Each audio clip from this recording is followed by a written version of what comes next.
Hi, my readers. Welcome back to another episode of Reading the Bible, and we are still on the book of Genesis. Today, we'll be reading the book of Genesis, chapter 14 and chapter 15. Chapter 14 talks about Abraham rescuing Lot and Melchizedek blessing Abraham. And chapter 15 also talks about God's covenant with Abraham. I'm your reader, Aneswa. Let's get into today's reading. Genesis chapter 14. 4 kings, Amraphel of Babylonia, Aroch of Elasar, Chedorlaomer of Elam, and Tidal of Goim, went to war against 5 other kings: Bera of Sodom, Besha of Gomorrah, Shinab of Admah, Shemeba of Zeboim, and the king of Bela. These 5 kings had formed an alliance and joined forces in Siddim Valley, which is now the Dead Sea.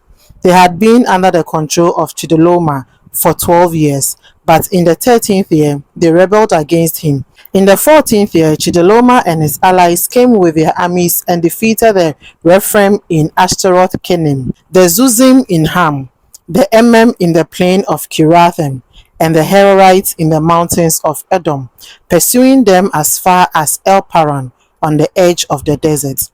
Then they turned around and came back to Kadesh, then known as En-Mishpat. They conquered all the land of the Amalekites and defeated the Amorites who lived in Hazazon Tamar. Then the kings of Sodom, Gomorrah, Admah, Zeboim, and Bela drew up their armies for battle in Siddim Valley and fought against the kings of Elam, Goim, Babylonian, and Elasar, 5 kings against 4. The valley was full of tar pits, and when the kings of Sodom and Gomorrah tried to run away from the battle, they fell into the pit. But the other 3 kings escaped to the mountains. The 4 kings took everything in Sodom and Gomorrah, including the food, and went away.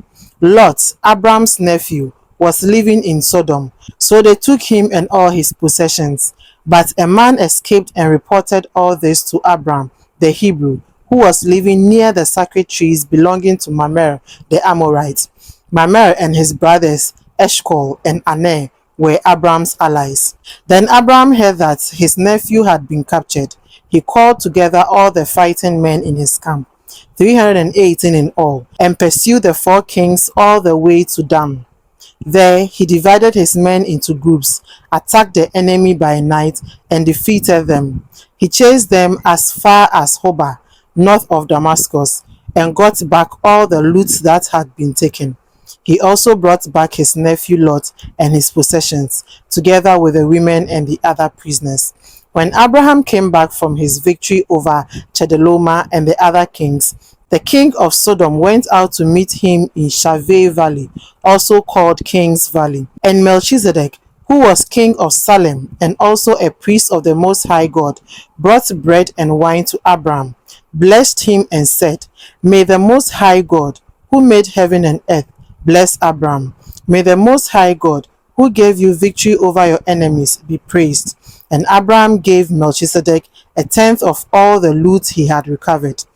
The king of Sodom said to Abraham, "Keep the loot, but give me back all my people." Abraham answered, "I solemnly swear before the Lord, the Most High God, maker of heaven and earth, that I will not keep anything of yours, not even a thread or a sandal strap. Then you can never say, 'I am the one who made Abraham rich.' I will take nothing for myself. I will accept only what my men have used. But let my allies, Aner, Eshcol, and Mamre, take their share." This is the book of Genesis chapter 15. We move on to chapter 16, which talks about God's covenant with Abraham. Chapter 15. After this, Abraham had a vision and heard the Lord say to him, "Do not be afraid, Abraham. I will shield you from danger and give you a great reward." But Abraham answered, "Sovereign Lord, what good will your reward do me, since I have no children? My only heir is Eliezer of Damascus. You have given me no children, and one of my slaves will inherit my property."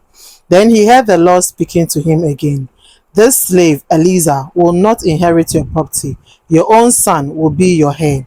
The Lord took him outside and said, "Look at the sky and try to count the stars. You will have as many descendants as that." Abraham put his trust in the Lord, and because of this, the Lord was pleased with him and accepted him. Then the Lord said to him, I am the Lord who led you out of Ur in Babylonia to give you this land as your own. But Abraham asked, Sovereign Lord, how can I know that it will be mine? He answered, Bring me a cow, a goat, and a ram, each of them 3 years old, and a dove and a penguin. Abraham brought the animals to God, cut them in half, and placed the house opposite each other in 2 rows. But he did not cut up the birds.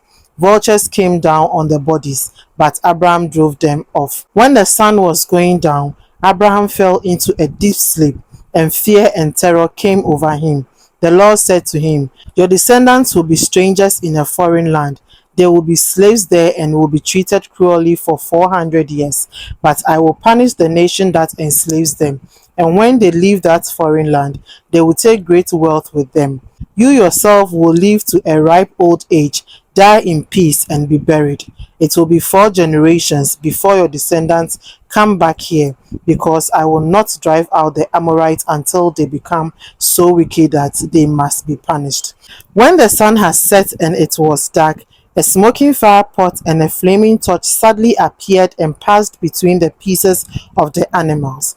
Then and there the Lord made a covenant with Abram. He said, I promise to give your descendants all this land from the border of Egypt to the Euphrates River, including the lands of the Kenites, the Kenizzites, the Kadmonites, the Hittites, the Perizzites, the Rephaim, the Amorites, the Canaanites, the Gigashites, and the Jebusites. This is the end of today's episode. I hope you enjoyed reading.